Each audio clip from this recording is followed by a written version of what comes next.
This all sort of leads into the next thing I want to talk about, and that's this C40 Cities nonsense. I saw it on Twitter. I thought this cannot even be real, but it is. And it's this group of cities and mayors, again, who have committed to these climate change goals.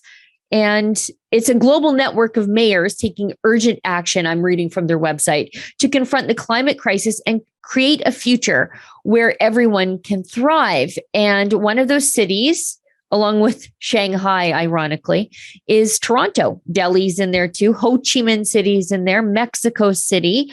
Wuhan. And some of this stuff is crazy. So one of the things that they're talking about is food systems.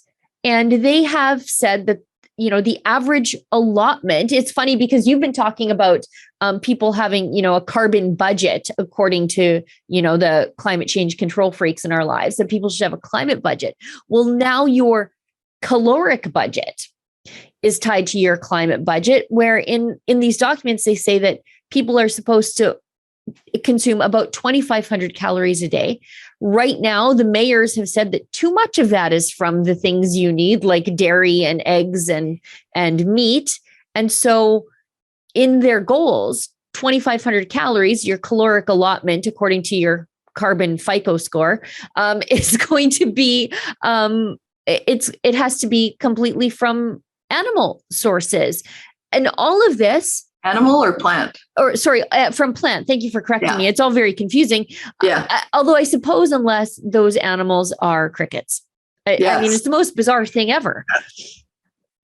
Yes. Well, what's happened is that they realize, on one level, it's true that cities are the largest concentration of populations. It's true that very dense, huge cities like, say, Tokyo or Shanghai or any of these cities where you actually have millions of people living, they do have complex problems in managing everything about the city, because that's a lot of people.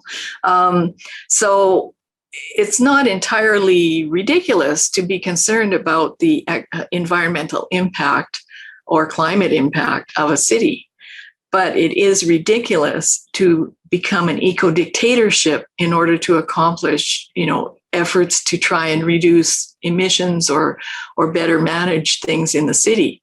And really, cities are supposed to take care of municipal affairs, that being sanitation, lighting, road clearing, road maintenance, parks, the fundamental things that people pay taxes for. They shouldn't be going off on these wild tangents that cost a lot of money and really do nothing to actually manage the city.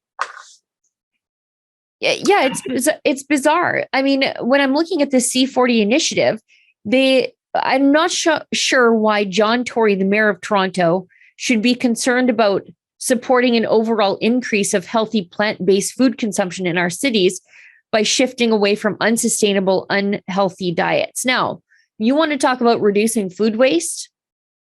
I think that's probably a municipal issue. Composting food waste? Sure. I'm willing to hear those arguments, but I'm not sure why this is a concern of your local mayors, unless this is part of a broader agenda to use climate change and carbon taxes to control every aspect of our lives, from how far we drive to who we interact with to the things we eat.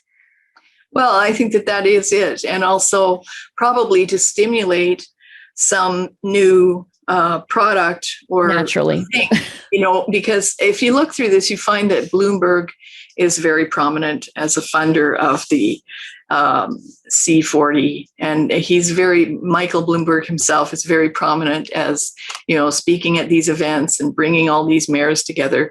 And he and his colleagues, Bloomberg and his colleagues, are deeply into renewables. Matthew Nisbet wrote a whole thing about strategic philanthropy in the post-cap and trade era. And he's got all the big philanthropies there, and they're all pushing for global cap and trade systems. So all these things are related to that ultimate goal. And they're also related to the new products that they want to bring on the market, like electric vehicles.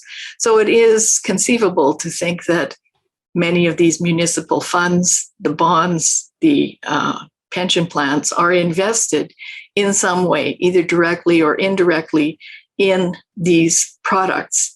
And so the public think, oh, well, taxes are going up, but that's okay because we're saving the planet and we're doing the right thing for our kids. But in fact, you're just making these guys rich and filling up the unfunded pension liabilities that these pension funds have that will, continue to strip you of your wealth, because nobody wants to talk about the catastrophic unfunded pension liabilities for most public pension plans. Now, I think that, that sort of takes us into an earlier analysis done by Robert Lyman over at Friends of Science on Ottawa's war on the car, because before, Calgary was spending $87 billion on their climate emergency. Ottawa had declared a climate emergency, and I think theirs is in the range of $60 billion. I can't believe I'm saying that. I can't believe I'm saying that Ottawa is more reasonable in their spending than Calgary, but here I am. Oh, hey, what you just saw there is a clip from my weekly full-length show, The Gunn Show. It airs on Wednesday, but this is the internet. You can watch it whenever you feel like. You just have to become a subscriber to our paywalled premium content. Just go to rebelnewsplus.com to become a member today.